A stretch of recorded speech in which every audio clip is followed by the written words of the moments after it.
హల్లెలూయా.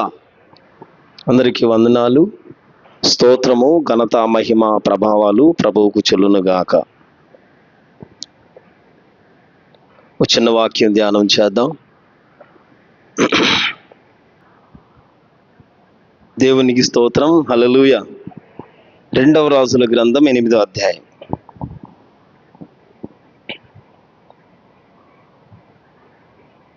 ఒకనాడు ఎలీషా తాను బ్రతికించిన బిడ్డకు తల్లి అయిన ఆమెను పిలిచి, యెహోవా క్షామకాలమును రప్పింపబోచున్నాడు. 7 సంవత్సరములు దేశములో క్షామము కలుగునని చెప్పి, నీవు లేచి నీవును నీ ఇంటి వారు ఎచ్చట నుండుట అనుకూలమో అచ్చటికి పోవుడనగా, ఆ స్త్రీ లేచి దైవజనుని మాట చొప్పున చేసి. హల్లెలూయా. ప్రభు ఈ వాక్యము దీవించునుగాక. చూడండి, ఆ స్త్రీ లేచి దైవజనుని మాట చొప్పున చేసిందంట. ఆమెను చెబుదామా? ఆ స్త్రీ లేచింది, దైవజనుడు ఏ మాట చెప్పాడో ఆ మాట చొప్పున చేసింది. ప్రభువు ఈ వాక్యముతో మాట్లాడునుగాక. చదవబడిన వాక్యమును ధ్యానం చేస్తున్నప్పుడు ఇక్కడ ఒక స్త్రీ కనపడుతుంది. ఎలీషా తాను బ్రతికించిన బిడ్డకు తల్లి అయిన ఆమెను పిలిచాడు. ఎలీషా కాలంలో ఒక అద్భుతం జరిగింది. ఒకటి కాదు, చాలా జరిగినాయి. కాకపోతే ఇప్పుడు సందర్భాన్ని బట్టి ఎలీషా భక్తిగల దైవజనుడని గ్రహించింది. షునేము పట్టణంలో ఉన్న గనురాలు అనే ఒక స్త్రీ. ఎలీషా భక్తిగల దైవజనుడు. ఆమేన్. ఆయన తరచూ ఆ ప్రాంతానికి వస్తున్నాడు, తరచూ ఆ ప్రాంతానికి వచ్చి వెళుతున్నాడు. ఈమె గ్రహించిందంట, గమనించింది, అతడు భక్తిగల దైవజనుడు అని నేను ఎరుగుదును అని సాక్ష్యమిస్తుంది. ఎప్పుడైతే భక్తిగల దైవజనుడో చూసిందో, ఇంతటి గొప్ప దైవజనుడికి మనం ఏదైనా నివాసం ఏర్పాటు చేద్దాం, అతడు వచ్చి అక్కడ విశ్రాంతి తీసుకుంటారు. తన యజమానితో మాట్లాడి ఆ దైవజనుడికి ఒక మంచం, బల్ల, పీఠ స్తంభం ఏర్పాటు చేసింది. అనుకుంటే ఒక గదిని ఏర్పాటు చేసి గదిలో ఈ వస్తువులు సమకూర్చింది. ఇవన్నీ సమకూరిస్తే ఎలీషా దైవజనుడు ఆ ప్రాంతం వచ్చినప్పుడల్లా ఆ గదిలోకి వెళ్ళి విశ్రాంతి తీసుకుని వెళుతున్నారు. ఇంత మర్యాదలు కనపరుస్తుందంట. ఆయనకి ఏం అవసరమో, తను ఏం తీసుకుంటాడో, తనకి ఆహారం, తన అలవాట్లు, తనకేం కావాలో భక్తిని, శ్రద్ధన చూపుతుందంట. ఒక భక్తే కాదు, శ్రద్ధ కూడా కనపరుస్తుంది. ఇంత భక్తి శ్రద్ధలు మన మీద కనపరుస్తుంది కాబట్టి ఇంకేదైనా చెయ్యాలి. హల్లెలూయా. దైవజనుని మనసు చూడండి. ఇంకేదైనా చెయ్యాలి, నేను ఏదైనా చెయ్యాలి అని చెప్పి ఆ విషయమే ఆలోచిస్తున్నాడు. అప్పుడు ఎలీషా పనివాడైన గెహజీ ఉన్నాడు. ఈ గెహజీ అంటాడు కదా, అయ్యా తనకి పిల్లలు లేరు, ఆమె మా ప్రాంతం, ఆమెకు పిల్లలు లేరు, ఆమె పెనిమిటేమో ముసలివాడు అని సాక్ష్యం ఇస్తున్నాడు. సరే, తను ఇచ్చిన సాక్ష్యమును బట్టి ఏది ఏమైనా ఆమెను పిలిస్తే ఆమె వచ్చి ఆమె ద్వారమందు నిలబడిందంట. స్తోత్రం చెబుదామా? ఎలీషా ఉంటున్న గదికి ఆ ద్వారమందు నిలబడింది. ఎలీషా గారు అంటున్నారు, వచ్చే ఈ రోజుకి ప్రభు నీకు బిడ్డను దయచేస్తాడని. ఆమేన్. పిమ్మట ఆ మాటను బట్టి కాస్త కలత చెందిన సరిగ్గా మీదటికి దేవుడు బిడ్డనిచ్చాడు. ఈ బిడ్డ కాస్త పెరిగిన తర్వాత తలపోయినని చెప్పి బాధపడి బిడ్డ పొలంలో పడిపోవటం, ఆ బిడ్డ చనిపోతాడు. యజమానికి చనిపోయిన విషయం చెప్పదు. గమనించండి, బిడ్డ చనిపోయాడు, యజమానికి ఏమి చెప్పదు. ఏమీ చెప్పకుండా నేను దైవజనుని యొద్దకు పోవాలి, హల్లెలూయా, నేను దైవజనుని యొద్దకు వెళ్ళాలి. జాగ్రత్తగా ఆలకించాలి. ఇంకా నేను వాక్యంలోనికి రాలేదు. చనిపోయిన బిడ్డను పట్టుకుని ఆ చనిపోయిన వాడిని తీసుకెళ్ళి దైవజనుని మంచం మీద పెట్టి తలుపేసేసింది. తన యజమానికి చెబుతుంది, ఎక్కడికంటే నేను దైవజనుని కలవాలి అని చెప్పి గబగబా దైవజనుని దగ్గరికి వెళ్ళిపోయింది. దైవజనుని దగ్గరికి వెళ్ళి దైవజనునికి ఎదుట పడింది. ఈలో పనివాడు వచ్చాడు, గెహజీ. వచ్చి ఎట్లా ఉన్నావు అమ్మా అంటున్నాడు. నేను బాగానే ఉన్నాను, మంచిగానే ఉన్నాం, సుఖంగానే ఉన్నాం. నేను దైవజనుడితో మాట్లాడాలి, నేను దైవజనుని యొద్దకు వెళ్ళాలి. ఈయన అడుగుతున్నాడు, నీకేంటి సమస్య ఏమైనా ఉందా, ఏమన్నా కావాలా?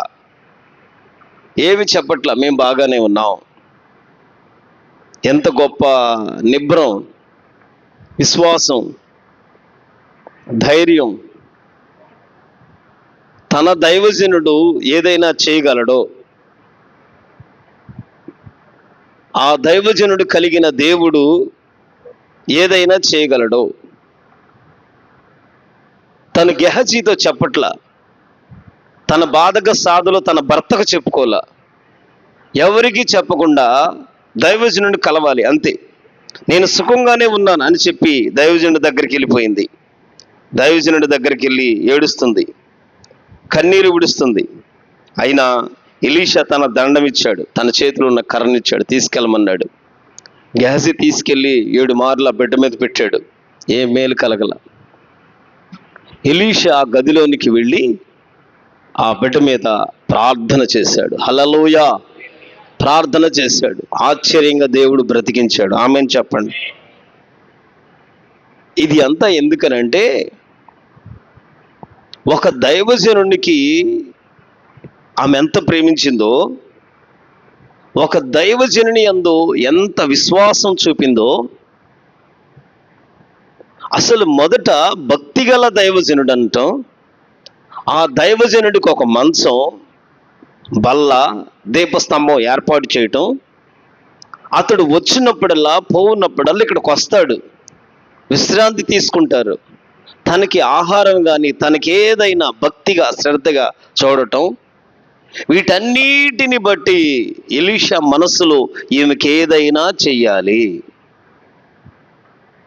ఏదైనా ఒకటి నేను చెయ్యాలి, ఏమి చేద్దాం అన్నట్లుగా ఓ దైవజనుని మనస్సును ఎరిగి నడిచింది. దైవజనుని యోగక్షేమాలు చూసింది. దైవజనుని మీద ఈ సమంత నింద మోపల, ఈ సమంత నింద కూడా మోపల. అయ్యా నేను వద్దన్నాను, బిడ్డలనిచ్చాడు, బిడ్డలు అయిపోయాడు, తలపోయిందని తల కొట్టుకున్నాడు, పడిపోయాడు, చచ్చిపోయాడు. ఏం దైవజనుడు? దైవజనుడు దూషించల. మీరు గమనించండి, ఇంటికి వెళ్ళాక 2వ రాజుల గ్రంథం 4వ అధ్యాయం చదువుకోండి. ఏమీ దూషించల, ఏమీ పలకల. ఎంత ప్రగాఢమైన విశ్వాసం అంటే, దైవజనుడు ఎక్కడుంటాడో ఆ మంచం మీద పడుకోబెట్టి తలుపు దగ్గరికి వేసేసింది. పనివాడితో దైవజనుని వద్దకు వెళ్ళిపోయింది. దైవజనుని వద్దకు వెళ్ళి దైవజనుడు పాదాల మీద పడి ఏడుస్తుంది. ఎదురుగా వచ్చిన గెహజీకి కూడా చెప్పల. స్తోత్రం చెప్పండి. ఆమె గనురాలు. ఆమెన్ చెప్పండి, హల్లెలూయా. గనురాలు, షునేమి పట్టణం ఉన్న గనురాలు. ఆమె నడిచిన విశ్వాసపు యాత్రలో, విశ్వాసపు నడకలో దేవుడు తన పట్ల చేసిన కార్యాలను బట్టి, తన ఎడల విశ్వాసమును బట్టి, తను చేసిన వాటన్నిటిని బట్టి ఎలీషా కొంతకాలమైన తర్వాత, దైవజనుడు ఎలీషా కొంతకాలమైన తర్వాత 8వ అధ్యాయం ఇప్పుడు చూడండి. 8వ అధ్యాయం. తాను బ్రతికించిన బిడ్డకు తల్లి అయిన ఆమెను పిలిచి, ఆ షునేమిరాల్ని పిలుస్తున్నాడు. పిలిచి అంటున్నాడు కదా, యెహోవా క్షామము రప్పించబోతున్నాడు. ఈ పక్క దేశం మీదకి కరువు రాబోతుంది. 7 సంవత్సరాలు 7 సంవత్సరాలు దేశంలో కరువు రాబోతుంది. 7 సంవత్సరాలు కరువు వెలుబడి చేయబోతుంది. కాబట్టి ఎక్కడ అనుకూలమో అచ్చటికి వెళ్ళు, నీవు నీ ఇంటివారు. నీవు లేచి వెళ్ళాలి. హల్లెలూయా. నీవు లేచి వెళ్ళాలి. ఆమెన్ చెప్పండి. దైవజనుడే పిలిచాడు. గమనించండి, ఇక్కడ ఎలీషా తాను బ్రతికించిన ఆమెను పిలిచి మాట్లాడుతున్నాడు. నిజంగా ఇంత ఆధ్యాత్మిక జీవితం, ఇంత పరిపూర్ణత, దేవునితో మమేకమైన దైవ సేవకులుంటే ఎంత బాగుండండి. ఈ కృపాకాలంలో ప్రభువు దయచేయునుగాక. ప్రభు ఇచ్చిన సేవకుల్ని దాచుకునే వాళ్ళు ఎంతమంది, ఆ దైవజనుడిని కాసుకునేవాళ్ళు. ఇప్పుడు అన్ని సంఘాలు ఉన్నాయి, చాలా సంఘాలు వచ్చేసినాయి, ప్రతి చోట సంఘం వచ్చేసింది. దైవజనుడిని దాచుకుంటున్నామో మరేమో. ఆమె తన దైవజనుడిని దాచిందంతే. చనిపోయాడని తన భర్తకు తెలియదు, గెహజీకి తెలియదు.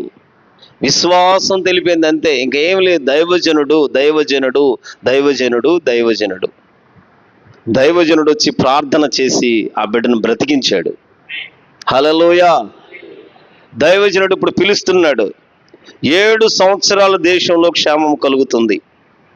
నీవు లేచి నీవు నీ ఇంటి వారికి ఎక్కడ అనుకూలమో అక్కడికి వెళ్ళండి. నా ప్రియ సహోదరులారా, ఈ రాత్రి ప్రభు అయిన దేవుడు మనతో మాట్లాడునుగాక. నీ దేవుడు ఈ దినాల్లో నాతోనే మాట్లాడాలి అలా అనుకుంటాం. నాతోనే మాట్లాడాలి, నన్ను దర్శించాలి, ఇది కోరుకుంటాం. దేవుడు తన దైవ సేవకులను ఎన్నుకున్నప్పుడు ఒక కుటుంబాన్ని బట్టి, ఒక కుటుంబీకులను బట్టి, ఒక ప్రాంతాన్ని బట్టి దేవుడు ఎన్నుకున్నప్పుడు దేవుడు వారితోనే తెలియజేస్తాడు. ఆమేన్. వారితోనే తెలియజేసినప్పుడు ఆ దైవజనుని అనుసరించిన వాళ్ళే గొప్పోళ్ళు. హల్లెలూయా. ఆయన అంటున్నాడు కదా, 7 సంవత్సరాలు కరువు రాబోతుంది. నీవు లేచి ఎక్కడ నీకు అనుకూలమో అక్కడికి వెళ్ళమన్నాడు. ఏమంట, లేచి ఎక్కడికి వెళ్ళిందంటే ఫిలిస్తీన్ల దేశానికి వెళ్ళిపోయింది. ఇంకా ఎట్లా వెళ్ళిందంట, 2వ వాక్యం చెప్తే, ఆ స్త్రీ లేచి దైవజనుడిని మాట చొప్పున చేసింది. ఆమేన్. దైవజనుని మాట, దైవజనుని పలుకరింపు, దైవజనుని ఆలోచన మీరు చదవండి ఇంటికి లెక్క. 4వ అధ్యాయం కానీ 8వ అధ్యాయం కానీ దైవజనుడు ఎంత విశ్వాసం గనురాలకి. ఈ రాత్రి ఇదే విశ్వాసం అయితే గనక నీ మాట ఎవరిపైనో, నీ ఆలోచన ఎవరిపైనో, నీవెవరి దగ్గర మేలు ఒక చోట పొందుకుంటావు, ఒక చోట చూపిస్తావు. ఒక చోటగా దేవుడు నడిపితే ఇంకో చోట ఆలోచిస్తూ ఉంటాం. జీవము కలిగిన దేవుడు ఒక దైవజనుడికి అప్పగిచ్చాడు, ఒక సంఘానికి అప్పగిచ్చాడు, ఒక సంఘాన్ని నడపడ్డాం. ఇప్పుడు ఇక్కడ విడిచిపెడతాం, ఇంకో చోటకి వెళ్ళిపోతాం. బైబిల్ చెబుతుంది, కీర్తనలు మనం చదువుతున్నప్పుడు, నీ యొద్ద ఓట కలదు, జీవపు ఓట కలదు. నీ యొద్ద ఏముంది? జీవపు ఓట. ఓట ఎట్లా వెంటనే వస్తుందా? నెమ్మదిగా వస్తుంది. ఓట నెమ్మది గుబ్బుతూ ఉంటుంది. ఓటలో నీళ్ళు నువ్వు తీసే కొద్దీ తేట నీళ్ళు వస్తూ ఉంటాయి. ఓట దగ్గర ఉన్నావనుకో తేట నీళ్లు తాగుతాం, ఓట దగ్గర ఉన్నావనుకో తేట నీళ్లు దొరుకుతాయి. ఓట దగ్గర ఉంటే ఓట ఎప్పటికప్పుడే ఉబుకుతూ ఉంటుంది. ఈ ఊట దొరికిందనుకోండి, నీ వెలుగు చూస్తావు, వెలుగులో నడుస్తావు. ఆమేన్. వెలుగులో నడుస్తూ ఉంటాం, వెలుగైన దానిలో వైపు వెళుతూ ఉంటాం. నా ప్రియ సహోదరులారా, ఈ రాత్రి మన ఆధ్యాత్మిక జీవితాలు ఎట్లా ఉన్నాయో, మనం మన దేవుని దగ్గర ఎలాగో నడుస్తున్నామో, మనం మన ప్రభువైన యేసు క్రీస్తునందు ఎలా ఉన్నామో, రక్షించబడి వెలిగించబడి దైవజనుని మాట చొప్పునే వెళ్ళింది ఈ స్త్రీ. నీవు లేచి లేచి అన్నకాడ బైబిల్ చూస్తుంటే అపోస్తుల కార్యములు 3వ అధ్యాయంలో అతడంట, అపోస్తుల కార్యములు 3వ అధ్యాయం చూడండి. 3వ అధ్యాయంలో ఒక దేవాలయం ఉంది. దేవాలయం దగ్గర చూడండి, 3వ అధ్యాయము. ఈ దేవాలయం దగ్గర ఇతడు ఉంటున్నాడు. అతడు పుట్టినది మొదలుకొని కుంటివాడైన ఒక మనుష్యుడు, మోసి కొనబడుచు ఉన్నాడంట అతడు. వాడు దేవాలయంలో వెళ్ళు వారిని భిక్షం అడుగుతూ ఉంటాడు. ఎప్పుడైతే ఇతడు భిక్షం అడుగుతున్నాడో, ప్రతి దినము వానిని శృంగారపు దేవాలయపు ద్వారము దగ్గర ఉంచుతూ వచ్చారంట. వాడిని తీసుకెళ్ళి అక్కడ పెడతారు. అతడు భిక్షం అడుగుతూ ఉంటాడు. సరిగ్గా 6వ వాక్యం చదువుతున్నప్పుడు 5వ వాక్యంలో పేతురు యోహాను అక్కడికి వచ్చారంట. పేతురు యోహాను అక్కడికి వస్తే వారి తట్టు ఏమైనా దొరుకునేమోనని వాళ్ళు అంటున్నారు. పేతురు యోహాను వాడిని తేరి చూసి, మా తట్టు చూడు. చెప్పాలి, ఆమెన్ చెప్పాలి. ఏమన్నారు తెలుసా వాళ్ళు? మా తట్టు తేరి చూడు. చూడండి అక్కడ, మా తట్టు చూడు. మా తట్టు చూడండి ఎట్లా? తేరి చూడాలి. ఇశ్రాయేలు పాళెములో పాము కరుస్తుంది. అప్పుడు 2 సర్పబొమ్మలు పెట్టారు. ఇశ్రాయేలులు తేరి చూడాలి, పైనుండి కిందికి ఇలా తేరి చూడాలి, నిబ్బరంగా చూడాలి. చూసిన వాడికి విషయం విరిగిపోతుంది, బ్రతుకుతున్నారు. వీళ్ళు అంటున్నారు, అపోస్తులు పేతురు యోహాను, మా తట్టు చూడమన్నారు. వాడంట, వారి యొద్ద ఏమైనా దొరుకునేమోనని కనిపెట్టుచు మళ్ళీ వారి యందు లక్ష్యం ఉంచాడు. ఆమేన్. మా తట్టు చూడమంటే ఎంత విశ్వాసం అండి. దేవుని స్వార్థ ప్రకటిస్తున్నారు వీళ్ళు. అద్భుతాలు జరుగుతున్నాయి, సరే అది కాదులే, అద్భుతం సంగతి కాదు. దేవుని పని చేస్తున్నారు, దేవుని పనిలో ఉన్నారు. పేతురు యోహాను దేవుని పరిచర్యలో వెళుతున్నారు. యేసు ప్రభు వారు వెళ్ళిన తర్వాత పరిచర్య చేస్తున్నారు వీళ్ళు. అనేకమైన కార్యాలు అద్భుతాలు జరుగుతూ ఉన్నాయి. ఇప్పుడు వీళ్ళు దేవాలయం దగ్గరికి వెళ్తున్నారు. దేవాలయం వెళ్ళేటప్పుడు దేవాలయం దగ్గర ఉన్నాడు, పుట్టినది మొదలుకొని కుంటివాడే. వీళ్ళు అంటారు కదా, మా తట్టు చూడు. పేతురు యోహాను వారిని తేరి చూశారు, వాళ్ళు చూశారు. వాళ్ళు అంటున్నారు, వాళ్ళు తేరి చూసి మా తట్టు చూడమన్నారు. చూడమంటే వాడంట చక్కగా ఏమైనా దొరుకుద్ది వీళ్ళ దగ్గర. ఎందుకని? అప్పటికి చక్కగా ఆ పీరియడ్లో అక్కడ చక్కగా మంచి పరిచర్య జరుగుతుంది. యేసు ప్రభు శిష్యులు కదా, తప్పకుండా ఏదైనా దొరుకుద్ది. యేసయ్య బోధలు విన్నారు. యేసు క్రీస్తు వారు ప్రేమస్వరూపి గనక అక్కడ ఇక వాళ్ళ మనసులో ఉంది. ఇప్పుడు ఇట్లా తేరి చూస్తే ఏదైనా ఖచ్చితంగా అవసరం తీరుద్ది. వాళ్ళు అన్నారుగా, మా తట్టు చూడమన్నారు. చూడటమేగా మనం చేసేది. ఆమెన్ చెప్పండి. ఇంకేమి ఇచ్చేది కాదుగా, చూడటమే. చూసే కన్ను ఉన్నా చూడలేంగా, చూసే కన్నులు ఉన్నాయి, తేరి చూడలేం మనం. చూడమన్నా ఒకలాగా చూస్తాం మనం. సునేమిరాల్ని తన దైవజనుడు మాట అంతే ఆమె తీసుకుంది. ఆయన చెప్పారు, ఆ చొప్పున బయలుదేరి వెళ్ళిపోయింది. దైవజనుని మాట చొప్పున బయలుదేరి ఫిలిస్తీన్ల దేశం వెళ్ళింది. ఫిలిస్తీన్ల దేశంలో 7 సంవత్సరాలు ఉంది. 7 సంవత్సరాలు కరువు, 7 సంవత్సరాలు అక్కడే ఉంది. ఎక్కడ నీకు అనుకూలమో అన్నారు ఆయన. నీ ఎడ్డు వెళ్తావో నీ ఇష్టం, నీకు ఎడ్డు బాగుంటుంది అనుకుంటున్నావు, వెళ్ళిపో. 7 సంవత్సరాలు నువ్వు వెళ్ళు. 7 సంవత్సరాలు వెళ్ళింది. 7 సంవత్సరాలు అక్కడే ఉంది. 7 సంవత్సరాలు వెళ్ళట కారణం ఏంటి? ఆ దైవజనుడి మాట. ఆ దైవజనుడి మాట, ఇంకేమి లేదు. తన సొంత నిర్ణయం కాదు అక్కడ. తనకి ఎన్నున్నా ఏమున్నా ఆ దైవజనుడి మాట ఎట్లంటే అట్లా. నా ప్రియ సహోదరులారా, అపోస్తుల కార్యాలు జరుగుతున్నప్పుడు అపోస్తులు అద్భుతాలు చేస్తూ ఉన్నప్పుడు వారు మా తట్టు చూడమన్నారు. చూడమంటే ఎట్లా చూశాడో తెలుసా? వారి యందు ఏమైనానో దొరుకునని. వారి యందు ఏమైనా దొరుకుద్ది. స్తోత్రం చెబుదామా? ఊరకనే చూడం కదా, ఏమైనా దొరుకుద్దేమో, ఏమైనా కలుగుద్దేమో, ఏమైనా దొరుకునేమో అని తేరి చూస్తున్నాడు. వారి మీద అలా దొరుకుద్దనుకుంటా తేరి చూస్తున్నాడు. చూస్తా వారి యందు లక్ష్యం ఉంచాడంట. చూశాడు, ఆమేన్, లక్ష్యం ఉంచాడు. ఖచ్చితంగా నాకు మేలే కలుగుద్దన్నట్లుగా, తనకు సహాయం దొరుకుద్దన్నట్లుగా ఏదైతే చూశాడో వాళ్ళు అంటున్నారు కదా, మా యొద్ద వెండి బంగారం నా యొద్ద లేవు, నాకు కలిగినదే నీకు ఇచ్చుచున్నాను. వెండి బంగారం మా దగ్గర లేవు, వెండి కానీ బంగారం మా దగ్గర ఏమీ లేవు. ఈయన ఆశ ఏంటి? ఏమైనా ఇస్తారేమో. ఈయన ఆశ ఏంటి? ఏదైనా దొరుకుద్దేమోనని. ఇప్పుడు అన్నారు, ఎప్పుడైతే వాళ్ళ వైపు లక్ష్యం ఉంచాడో, వాళ్ళ వైపు చూస్తున్నాడో, నా దగ్గర వెండి బంగారం ఏమీ లేవు, మా కలిగినది, చూడండి అక్కడ, మా దగ్గర 6వ వాక్యం చదువుతున్నాను, నాకు కలిగినదే నీకు ఇచ్చుచున్నాను, నాకు కలిగినది నీకు ఇచ్చున్నాను. ఆమేన్ చెప్పాలి. వాళ్ళకు కలిగినదేదో అది ఇస్తున్నారు. అర్థమైందా? స్తోత్రం చెప్పండి. వాళ్ళకు కలిగినది, వాళ్ళు ఏది కలిగి ఉన్నారో అది. మనం కలిగి ఉన్నది కాకుండా వేరొకటి ఇస్తాం. మనం కలిగి ఉన్నది ఒకటి, అసలు మేలు ఎక్కడ కలుగుతుందో దాన్ని దాచేసాం, ప్రయోజనం దాన్ని దాచేసాం, ఉపయోగం దాచేసాం. ఇప్పుడు ఏంటి?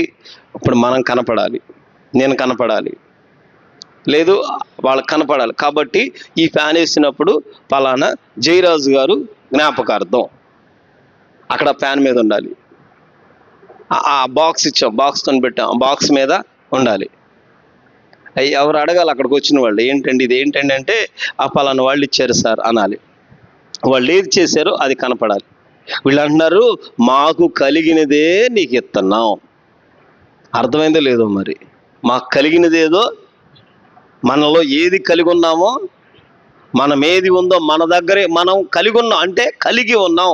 మనలో ఉన్నది మనకున్నది, మన దగ్గర లేనిది కాదు, మన దగ్గర లేనిది మన దగ్గర దొరకంది, మన వల్ల అవ్వంది కాదండి. గమనించాలి, మనం ఏది కలిగి ఉన్నామో, ఏది ఉందో అదే ఇస్తున్నాం. చూడండి, ఆ మాట చెప్పి వాళ్ళు అంటున్నారు, నజరేయుడైన యేసుక్రీస్తు నామమున నడవమని చెప్పి వాని కుడి చెయ్యి పట్టుకుని లేవనెత్తెను. వెంటనే వాని పాదములు శీలమండలు బలము పొందెను. వాని కుడి చెయ్యి పట్టుకుని లేవనెత్తారు, వెంటనే పాదములు బలం పొందుకున్నాయి, చీలమండలు బలం పొందుకున్నాయి. వాడు దిగ్గున లేచి, హల్లెలూయా, లేచి నిలిచి నడిచాడు. ఆమేన్. గమనించండి, లేచి నిలిచి నడిచాడు. నీవు లేచి బయలుదేరు, అంతే. అదే దైవజనుడు మాట. ఎటు వెళ్ళాలో, ఏ దిక్కు వెళ్ళాలో, ఉన్న ఊరు విడిచిపెట్టాలి, ఉన్నది విడిచిపెట్టాలి, ఉన్నది అక్కడే ఉండాలి, ఎక్కడుంది అక్కడ వదిలిపెట్టాలి, బయలుదేరాలి, అంతే. ఆ దైవజనుడి మాట చొప్పున చేసింది, అంతే. ఎంతమంది ఈ రాత్రి మన విశ్వాసం ఒకసారి పరీక్షించుకుంటే ఎంతమంది ఉన్నాం ఇట్లా? నిజంగా మనం మన దేవుని మాటకు విధేయులమేనా? మనం నడుపుతున్న ఆ సేవకులు ఎవరో వాళ్ళకి విధేయులమేనా? దేవుని ప్రత్యక్షత ఉందా? దేవుని నడిపింపేనా? ఒకసారి మనం పరిశీలన చేయగలిగితే, ఆలోచించగలిగితే, వాడు వెంటనే ఎప్పుడైతే వెళ్ళాడు, మాకు కలిగినదే మీకు ఇస్తున్నాం, తేరి చూశాడు, లక్ష్యం ఉంచాడు, ఏమైనా దొరుకుద్ది అనుకున్నాడు. వాళ్ళు అంటున్నారు, వెండి బంగారం మా దగ్గర లేదు, కానీ మా దగ్గర ఒకటి, మేము కలిగినది ఒకటి ఉంది, అదే నజరేయుడైన యేసయ్య నామం. ఆ నామాన్ని బట్టే లే అని చెప్పి లేపుతున్నారు. లేచి నిలబెట్టారు. ఎప్పుడైతే వాళ్ళు పట్టుకున్నారో, లేపారో, పాదాలకు బలం దొరికింది, శీలమండలకు బలం దొరికింది. చక్క నిలబడి లేచి నిలిచి నడతం ప్రారంభించాడు. హల్లెలూయా. లేచాడు, నిలిచాడు, నడుతున్నాడు. కలిగిన పని చేస్తే ఈ రాత్రి ఆ దైవజనుని మాట చొప్పున, ఆమెన్, ఆ మాట చొప్పున చేస్తే ఏం జరిగిందో చూడండి.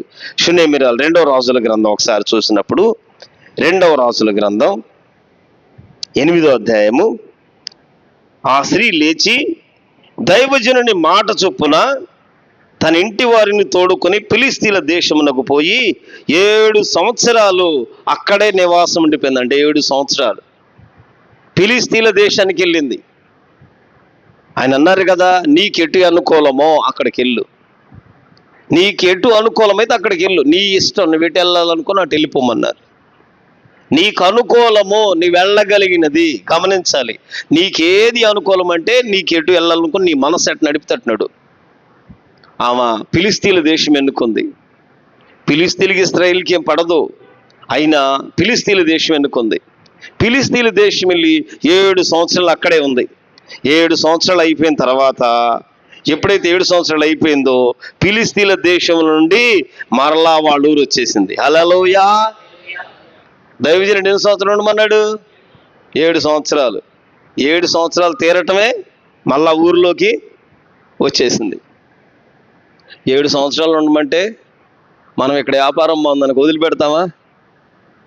అక్కడికి వెళ్ళాక చుట్టాలు అవరా? అద్దెకి వెళ్ళామనుకో, అద్దెకి వెళ్తే సొంత వాళ్ళు ఉండరు, చుట్టాలు. అద్దెకి వెళ్తే ఆ ఇళ్ళ పక్కంటి వాళ్ళు వాళ్ళే చుట్టాలు అయిపోతారు.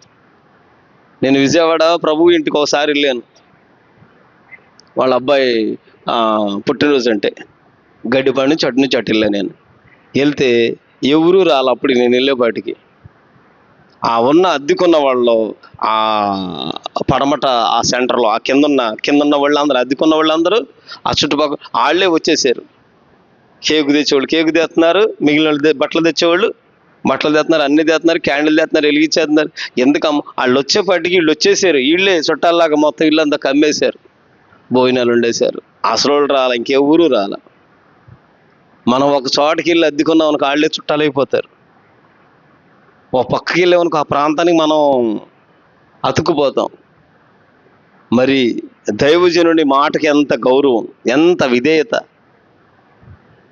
మాట చొప్పున లేచింది, బయలుదేరింది అంతే. తన ఇంటి వారితో నివాసంతో బయలుదేరి వెళ్ళింది. 7 సంవత్సరాలు అక్కడ నివసించింది. దైవజనుడు 7 సంవత్సరాలు కరువు అన్నారు. 7 సంవత్సరాలు ఈ రోజుతో తీరిపోయినాయా? ఈ దినమ్మతో అయిపోయినాయా? వెంటనే లేచి మరలా తన ఇంటికి వచ్చేసింది. తన ఇంటి వారికి వచ్చేసి తన గురించి, తన ఇంటిని గురించి మనవి చేసుకోవటానికి రాజు దగ్గరికి వెళ్ళిందంట. రాజు దగ్గరికి వెళ్ళేపాటికి అప్పటికి రాజు దగ్గర రాజు దైవజనుడు పనివాడైన గెహజీతో మాట్లాడుతున్నాడు. ఎలీషా గారు చేసిన అద్భుతాలన్నీ ఒకసారి వివరించాయా అన్నాడు. స్తోత్రం చెప్పండి. హల్లెలూయా. ఎంత ఆశ్చర్యమైన కార్యాలు. ఆమేన్. దేవుని కార్యాలన్నీ ఆశ్చర్యంగానే ఉంటాయి. దేవుడు మన ఏళ్ళ చేసే మేళ్ళన్నీ ఆశ్చర్యంగానే ఉంటాయి. ఒకవేళ శ్రమకు వెళ్ళినా, ఒకవేళ ఇబ్బందికి వెళ్ళినా, సంకటాల మధ్యలో ఉన్నా, ఇబ్బందుల మధ్యలో వెళ్ళినా తప్పక మన దేవుడు ఏదో ఒక మేలు దాచి ఉంచుతాడు. అక్కడ నడిచినప్పుడు ఆటంకం అనేది ఏదో ఉండదు. దేవుని చిత్తానికి ఇష్టపడుతూ వెళుతున్నప్పుడు సమస్తము సమకూడి మేలుగానే మారతాయి, మేలుగానే ఉంటాయి. తను 7 సంవత్సరాలు అయింది. ఆ రాజుకు, ఆ ఉన్న ఇశ్రాయేల్ రాజుకి వెళ్ళి చెబుదామని బయలుదేరి వెళ్తుంది. రాజు దగ్గరికి వెళ్ళింది. అప్పటికంట ఆ రాజు గెహజీని పిలిపించి ఎలీషా చేసిన గొప్ప కార్యాలను నాకు చెప్పమని ఆజ్ఞించాడంట. అతడు అంటున్నాడు, ఇక ఆయన చెబుతున్నాడు, అయ్యా ఒక ఆమె ఉంది. 5వ వాక్యం చదువుతున్నాను చూడండి. మృతునికి ప్రాణము తిరిగి రప్పించిన సంగతి వాడు రాజునకు తెలియజెప్పుచుండగా, 5వ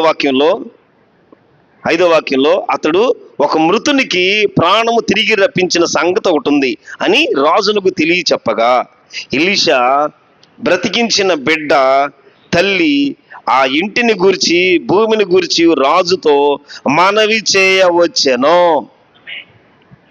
ఈయనేం చెబుతున్నాడంట? ఒక మృతునికి ప్రాణము తిరిగి రప్పించాడు. ఆమెన్. చూడండి ఎట్లా చెబుతున్నాడు. ఇంకా ఉన్నాయి, ఎలీషా చేసిన కార్యాలు ఉన్నాయి. మనమైతే కనుక ప్రాముఖ్యమేం చెప్పం కదండి.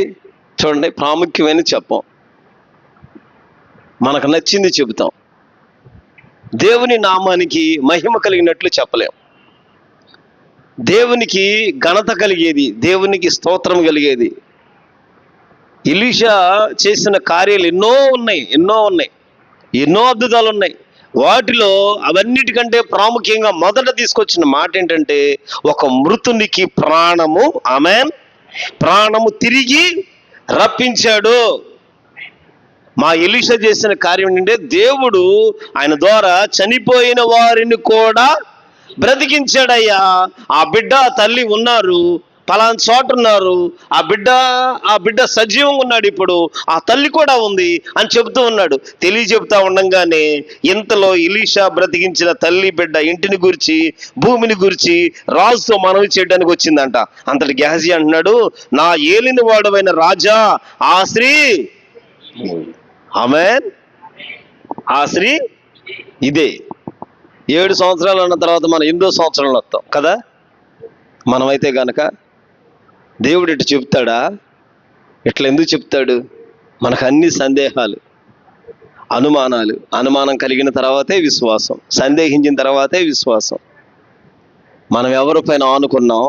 మన దేవుడు సజీవుడు, ఆయన విమోచించువాడు, ఆమేన్.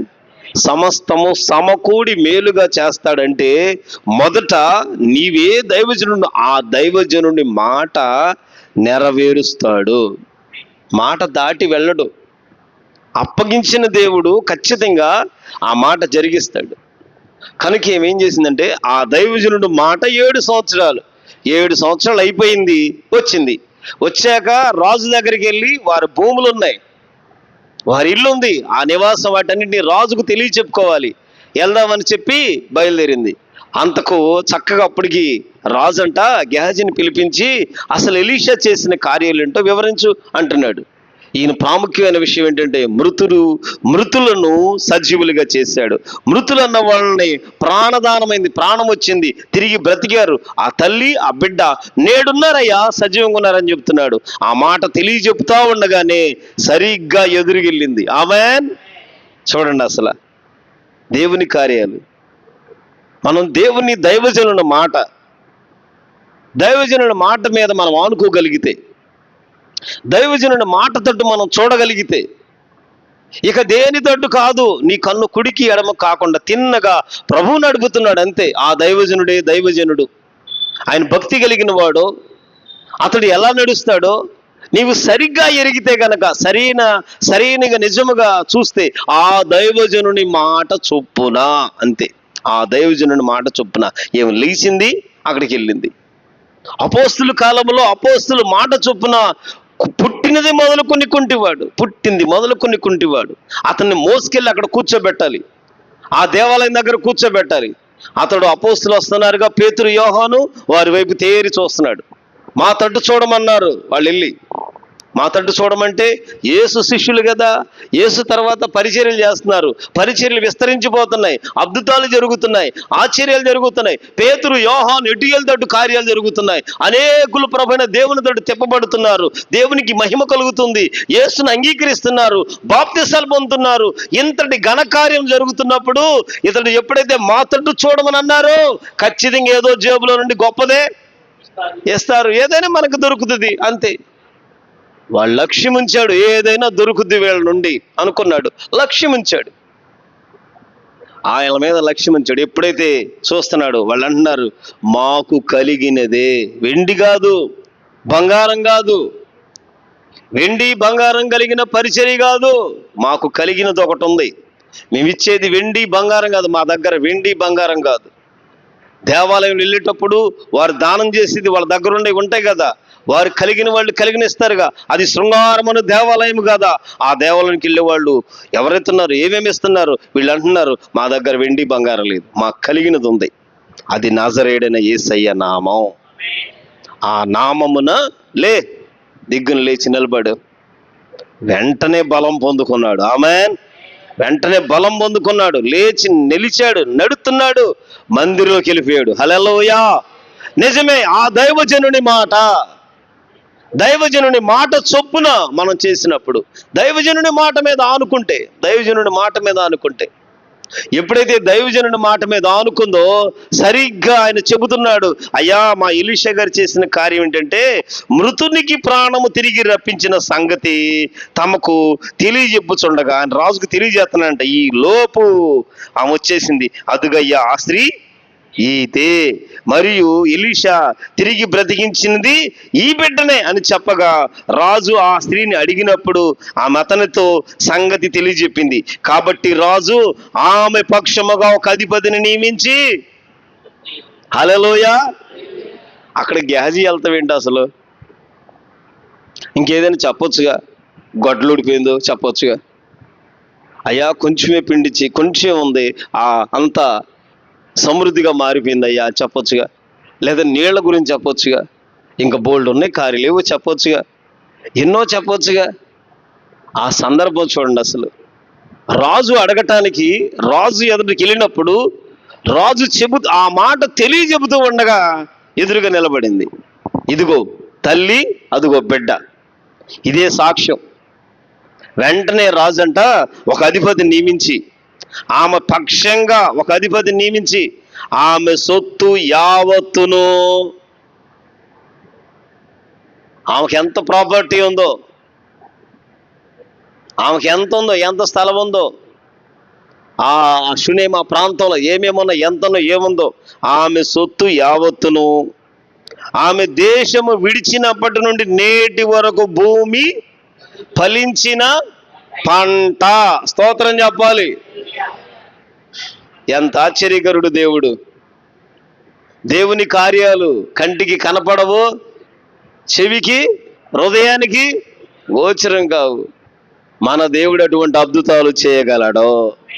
నీ నమ్మకం ఏదో మరి ఈ పూట, నీ విశ్వాసం ఎక్కడుందో, నిజముగా నువ్వు వెళుతున్నావే, నువ్వు నడుస్తున్నావే ఆ పరిచర్యలో, అక్కడ నీ దాసుడి మీద, నీ సేవకుని మీద నీవు ఆనుకుంటున్నావో లేదు.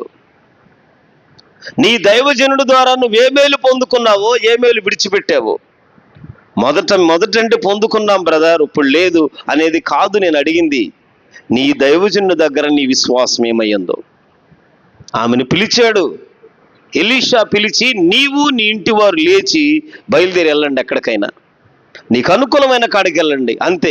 ఆ దైవజనుడి మాట చొప్పున విడిచిపెట్టింది, వెళ్ళిపోయింది. మరలా వచ్చేపాటికంట రాజు ఒక అధిపతిని నియమించాడు.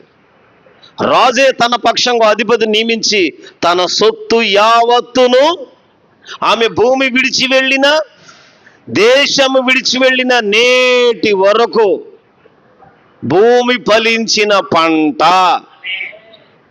ఆమేన్. భూమి ఫలించింది. 7 సంవత్సరాల్లో మరి ఎన్ని పంటలు వేశారు? మన పక్క సంవత్సరం 2 పంటలు వేస్తాం, మరి అటు పక్క ఎన్ని పంటలు వేశారు? క్షామకాలంలో, కరువు కాలంలో ఏదో ఒక పంట ఉంటుంది, ఏదో ఒక పంట ఉంటుంది. పంట పండట్లా జుండుగడ్డ ఏదో ఒకటి వేస్తాం. రాజు చూడండి ఎంత దయగలిగిందో. పంట యావత్తు ఫలించిన పంట, భూమి ఫలించిన పంట, భూమి ఫలించిన పంట యావత్తును ఆమెకు మరలా ఎమ్మనెను. ఆమెను చెబుదామా? ఈ రాత్రి నీ విశ్వాసం ఏంటి? నిజంగా నీ దైవజనుని బట్టి, నీ సేవకుని బట్టి నువ్వు వెళుతున్నావే, నువ్వు నడుస్తున్నావే ఆ పరిచర్యలను బట్టి ఈ రాత్రి ప్రభువు మాట్లాడుతున్నాడు. నిజముగా నీవు ఎలా ఉన్నావు? నీ మనసు మారిపోయిందా? నీ మనస్సాక్షి పాడైపోయిందా? నీ ఆధ్యాత్మిక జీవితం పాడైందా? ప్రభు అప్పగించకపోతే వెళ్తామా? ప్రభు నడిపించకపోతే నిలుస్తామా? ప్రభు అనే దేవుడు కట్టకపోతే అక్కడ కట్టబడతాము. నేను అంటాను, మన స్వాలభ్యంతో అయితే మనం కట్టబడము. నాకు తెలిసి మన స్వాలభ్యంతో మనం కట్టబడలేం. మన స్వనీతి అయితే మనం నెగ్గలేం. మన భాషను బట్టి అయితే వ్యర్థులమే, మనమైతే వ్యర్థులమే. ఆ కనికర సంపన్నుడు, కృపచూపు దేవుడు, సకల ఆశీర్వాదములో కర్తైన దేవుడు, ఆ తండ్రి అయిన దేవుడు మనలను, మన మనసెరిగిన దేవుడు ఎక్కడికి చేర్చాలో, ఎక్కడికి నడపాలో ఆ పరిచర్యలు నడుపుతాడు. ప్రభు నన్ను నడిపించాడు, ప్రభు నాకు ఈ పరిచర్య అప్పగించాడు, ప్రభు ఈ తోటలో నాకు పనుంది, ఈ తోటలో నేను పనివాడిని, ఈ తోటలో పలానా పని నాది, ఇక్కడే పరిచర్యలు పలానా దానికి అప్పగించాడు, పలానాదని చెప్పాడు. నువ్వు నమ్మకమేనా?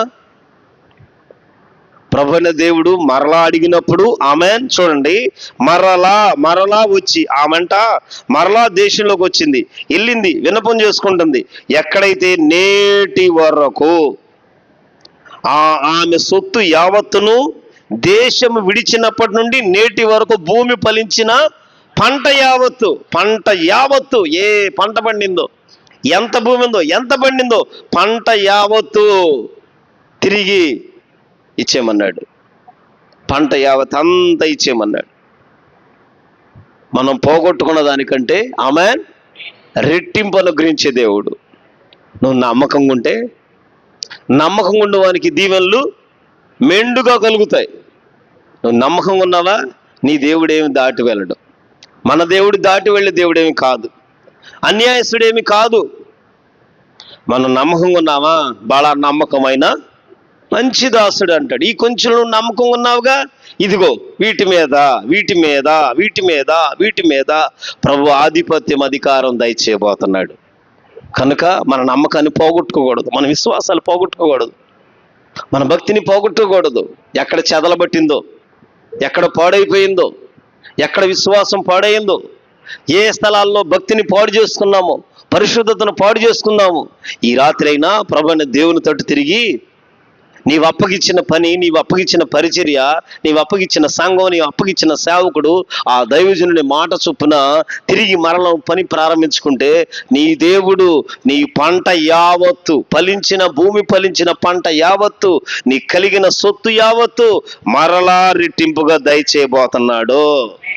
దాటి వెళ్ళడు, ఆమెన్, దాటి వెళ్ళడు. నీది నీకు భద్రంగానే ఉంటది.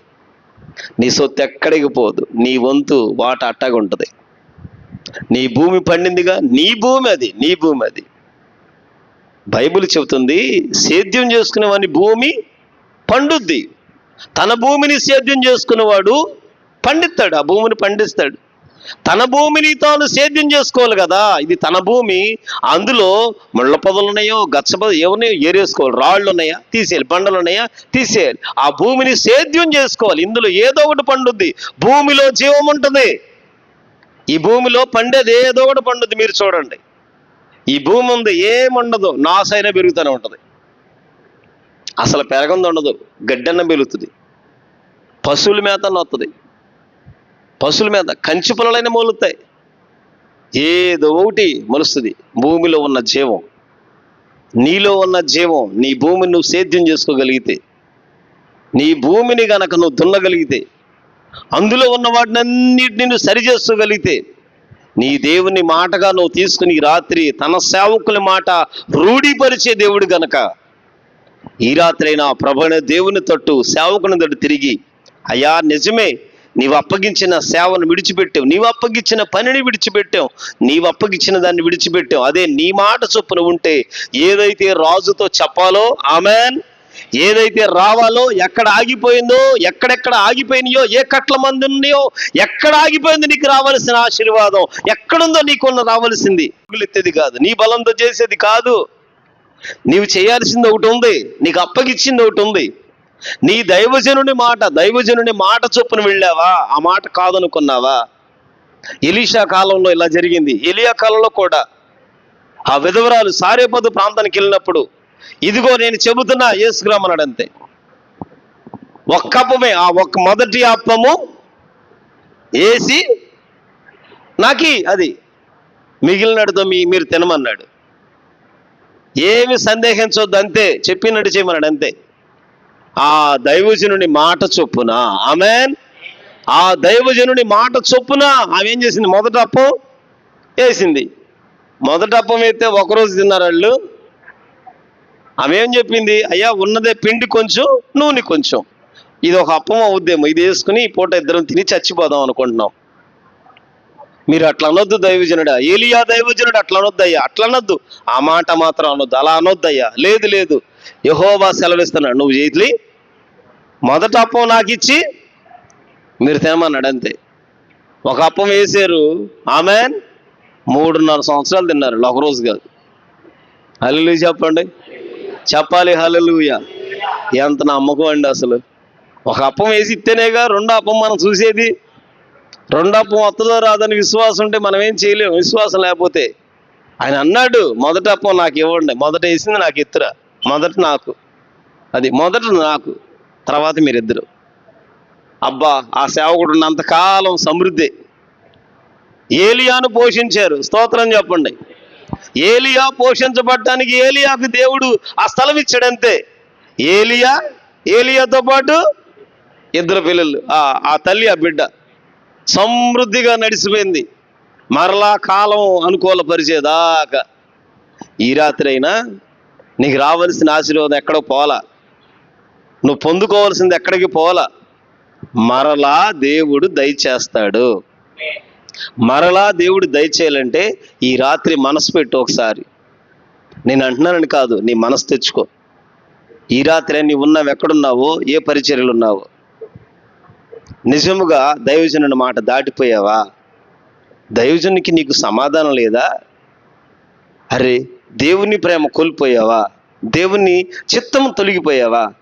ఈ రాత్రి అయినా ప్రభు అనే దేవుని తట్టు తిరిగి మరలా తొలిటి దినాల ప్రేమ తెచ్చుకుని, సమాధానం తెచ్చుకుని, పండిన పంట యావత్తు, భూమి పండిన పంట యావత్తు, నీ సొత్తు యావత్తు ప్రభు మరలా దయచేయునుగాక. ఎన్ని సంవత్సరాలు ఆగిపోయింది? ఎంతకాలం ఆగిపోయింది? ఎన్నాళ్ళు సన్నిధిలో ఉన్నావు, సహవాసంలో ఉన్నావు? ఎంతకాలం? ఒక్కసారి మనసు పెట్టగలిగితే, ఒక్కసారి వాక్యమైన ప్రభు తట్టు చూడగలిగితే, వాక్యమైన దేవుడు నాతో మాట్లాడుతున్నాను నువ్వు నమ్మితే, ఈ రాత్రి నువ్వు కన్నీరుడు, నువ్వు చేయవలసిందే లేదు. ఆయన మాట చొప్పున, ఆ దైవజనుడి మాట చొప్పున చెయ్యి. రాజులు శాసనాలు మార్చగలిగిన వాడు, ఆమెన్. అధికారులను మార్చగలిగిన శక్తిమంతుడు, ప్రభుత్వాలు మార్చగలిగిన దేవుడు, నీ కొరకు ఏదైనా, మన కొరకు ఏదైనా చేయగలిగిన సమర్థుడు, సరిపోయిన వాడు మన దేవుడు. కనుక ప్రభువు మరలా మరలా మరలా ఇమ్మని సెలవిచ్చెను. ఆమెన్. నేటి వరకు ఫలించిన, భూమి ఫలించిన పంట యావత్తు, ఆమె సొత్తు యావత్తు దేశం నుండి విడిచి వెళ్ళిపోయిందే. మొత్తం 3 గ్రూపులుగా రావాలి. స్తోత్రం చెప్పండి. 3 వంతుల ఆశీర్వాదంగా మారాలి. ఆమెన్. ఈ రాత్రి అయినా మనసు పెట్టు.